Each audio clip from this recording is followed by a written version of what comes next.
ঢাকার আকাশে কি সত্যি উঠতে চলেছে 5 বারের বিশ্ব চ্যাম্পিয়ন ব্রাজিলের পতাকা? 2011 সালে লিওনেল মেসির আর্জেন্টিনা এসে ঢাকা মাতিয়ে গেলেও ব্রাজিল জাতীয় দল কখনো পা রাখেনি বাংলাদেশের মাটিতে।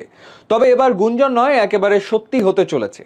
আসছে অক্টোবরে বাংলাদেশের বিপক্ষে ঢাকার মাঠে প্রীতি ম্যাচ খেলার প্রস্তাব দিয়েছে স্বয়ং ব্রাজিল ফুটবল কনফেডারেশন সিবিএফ। কিন্তু হঠাৎ কেন এই সিদ্ধান্ত? চলুন জেনে নেওয়া যাক পুরো বিষয়টি। বাফুফের একটি সূত্র জানিয়েছে, আগামী 5 অথবা 6 অক্টোবর ঢাকার জাতীয় স্টেডিয়ামে বাংলাদেশের বিপক্ষে একটি প্রীতি ম্যাচ খেলার প্রস্তাব দিয়েছে ব্রাজিল।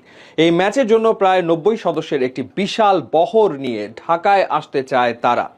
কিন্তু ঘটনা এখানেই শেষ নয়। মূলত আগামী 3 অক্টোবর ভারতের কলকাতার যুব ভারতী ক্রীড়াঙ্গনে ভারতের জাতীয় দলের বিপক্ষে একটি প্রীতি ম্যাচ খেলার কথা রয়েছে ব্রাজিলের।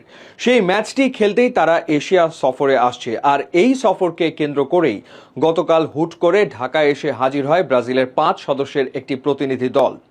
শুরুতে শুধু ভারতে ম্যাচ খেলে ঢাকায় এসে অনুশীলন করার পরিকল্পনা ছিল ব্রাজিলের, আর সেই উদ্দেশ্যেই প্রতিনিধি দলটি বিমানবন্দর থেকে সরাসরি ছুটে যায় ঢাকার জাতীয় স্টেডিয়ামে। এরপর তারা ঘুরে দেখে বসুন্ধরা কিংস অ্যারেনাও। কিন্তু মাঠ, ড্রেসিং রুম, গ্যালারি আর সুযোগ সুবিধা দেখার পর ব্রাজিলের প্রতিনিধিদের ধারণাই বদলে যায়।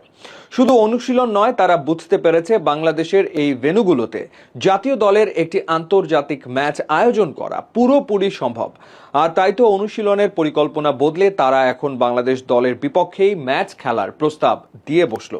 প্রশ্ন আসতেই পারে, হুট করে ব্রাজিল কেন বাংলাদেশকে ম্যাচ খেলার প্রস্তাব দিল? এর পেছনে রয়েছে দুটি বড় কারণ।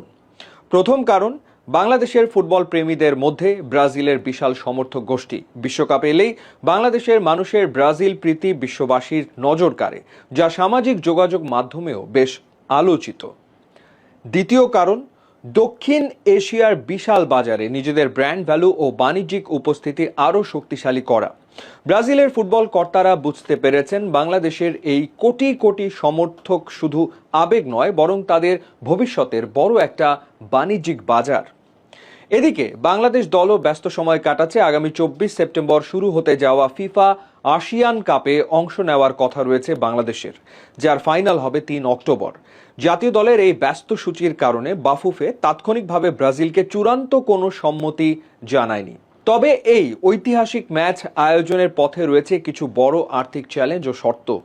গণমাধ্যমের প্রতিবেদন অনুযায়ী ব্রাজিলের প্রস্তাবিত শর্তানুযায়ী কলকাতায় ভারতের বিপক্ষে ম্যাচ খেলে পুরো 90 সদস্যের দলটিকে ঢাকা নিয়ে আসার বিমান ভাড়া বহন করতে হবে বাংলাদেশকে।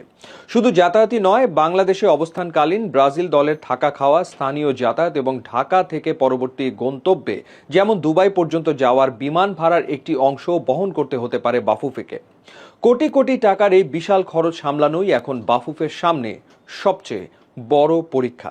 তবে সবকিছু ঠিকঠাক থাকলে খুব শীঘ্রই আমরা হয়তো দেখব ঢাকায় পা রাখছে নেইমার, ভিনিসিয়াসদের দল। বিশ্ব ফুটবলের অন্যতম পরাশক্তি বনাম বাংলাদেশের এই ম্যাচ নিয়ে আপনার মতামত কি? কমেন্ট করে জানিয়ে দিন। আর ভিডিওটি ভালো লাগলে লাইক ও শেয়ার করতে ভুলবেন না।